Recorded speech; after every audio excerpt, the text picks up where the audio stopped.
Good evening. शाम के 7 बजे का समय है। लोहाघाट शहर का प्यारा सा नज़ारा, हरियाली और प्राकृतिक खूबसूरती से भरा हुआ एक छोटा सा नगर।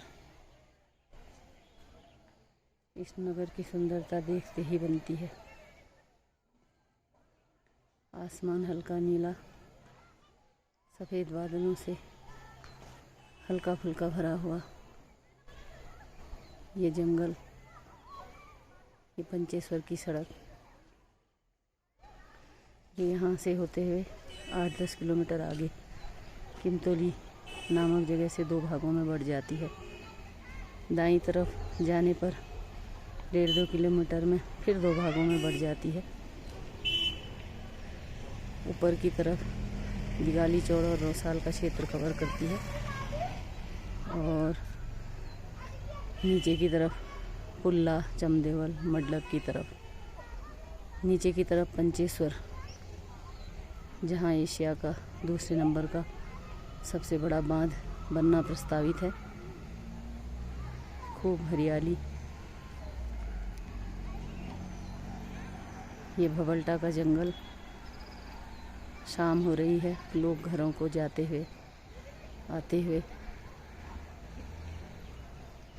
ज़्यादातर चीड़ का जंगल है, लेकिन कुछ कुछ पेड़ देवदारू और बांज के भी हैं यहाँ पर। पहले ये जंगल बहुत घना हुआ करता था, लेकिन अब बहुत कम पेड़ रह गए हैं। एक आध पेड़ पॉपुलर के जो सरकारी प्रयासों से लगाए गए थे कई सालों पहले। इसी भवल्टा नामक जगह में यहाँ पर पुराना पॉलीटेक्निक हुआ करता था, जो अब छमनिया में शिफ्ट हो गया है। ये मल्ली चांदमारी का खूबसूरत क्षेत्र, पत्थर की छतों वाले कुछ ही मकान यहाँ पर थे, बहुत कम। सामने में जो ये हरी छत वाला मकान दिखाई दे रहा है, ये पहले पत्थर की छतों वाला था। लेकिन लोहाघाट शहर में बंदरों का बहुत आतंक है, जिस कारण उन्होंने इस छत को टिन शेड के रूप में तैयार कर लिया है। बाकी सब कंक्रीट का जंगल। ये टावर जो दिखाई दे रहा है, इसके पीछे देवदारू के जो वृक्ष हैं, यहाँ से रायकोट की तरफ सड़क जाती है। इधर पीछे रायकोट का गांव, जहाँ पर सूर्यास्त हो रहा है। बहुत ही खूबसूरत लाल सूरज। ये जो क्षेत्र है अभी धुंध है, धुंध के कारण दिखाई नहीं दे रहा है, लेकिन इस क्षेत्र में आईटीबीपी की सेना स्थापित है, उसके क्वार्टर, उसके ऑफिस, और यहाँ पर राजीव नवोदय विद्यालय। सूर्यास्त जहाँ पर हो रहा है उसकी दाईं तरफ पाटन गांव, और इससे ऊपर इधर आए तो सामने में माँ झूमाधुरी का मंदिर। ये सुई का क्षेत्र है, बहुत प्रसिद्ध खूबसूरत होली सुई की।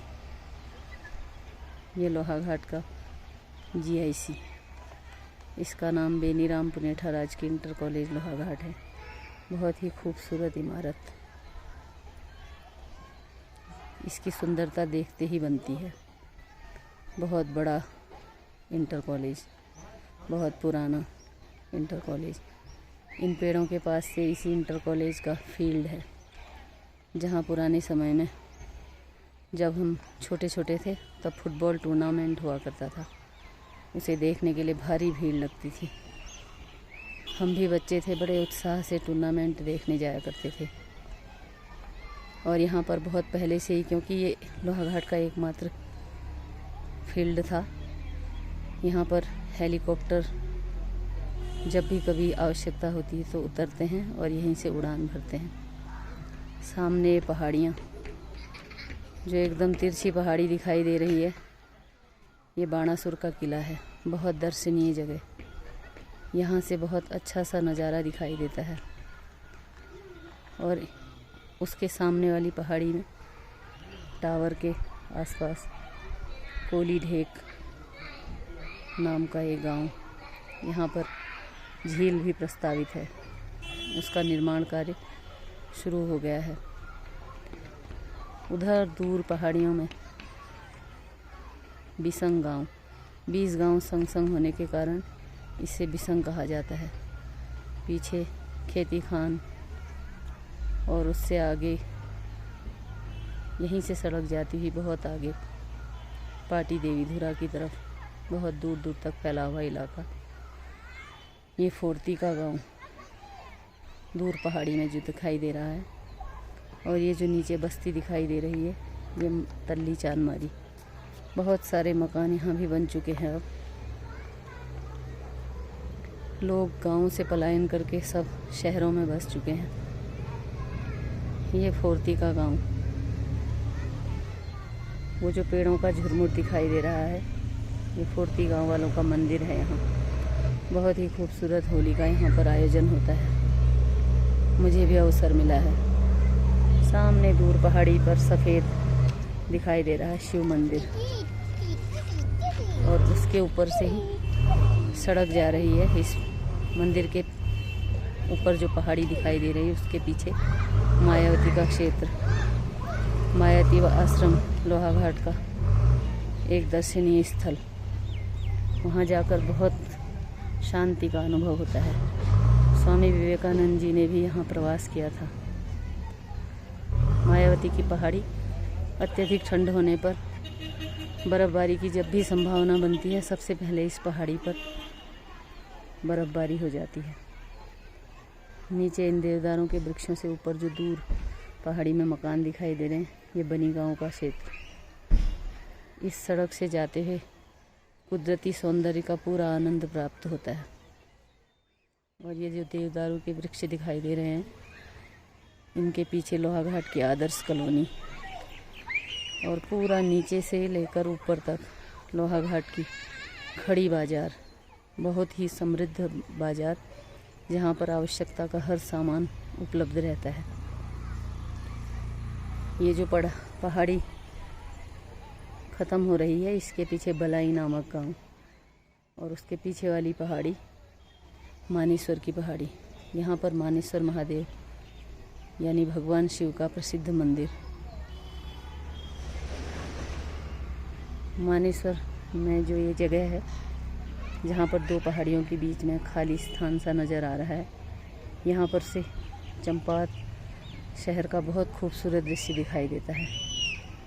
इस पहाड़ी के पीछे से चंपावत नगर रात्रि के समय तो अब बहुत बड़ा सा नगर दिखाई देता है। बहुत ही खूबसूरत दृश्य, लोहाघाट का प्यारा सा नगर।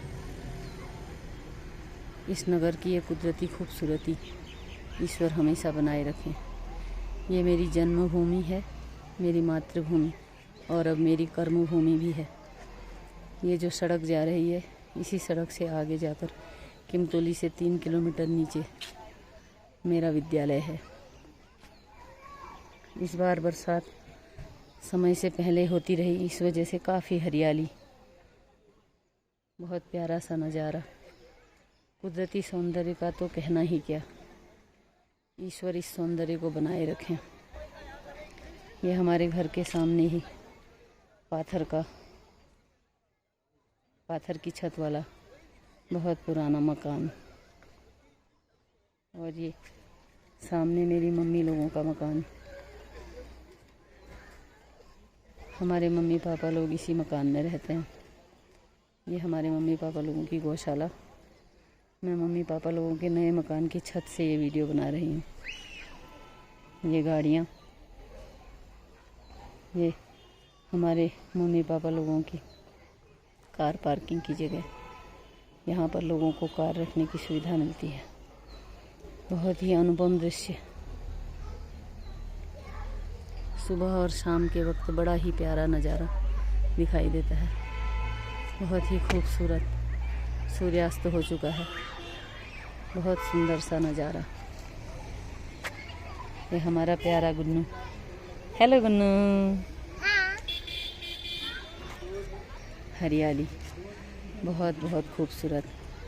ईश्वर कुदरत में ये खूबसूरती बनाए रखे और लोगों को भी इस खूबसूरती को बरकरार रखने की प्रेरणा मिले।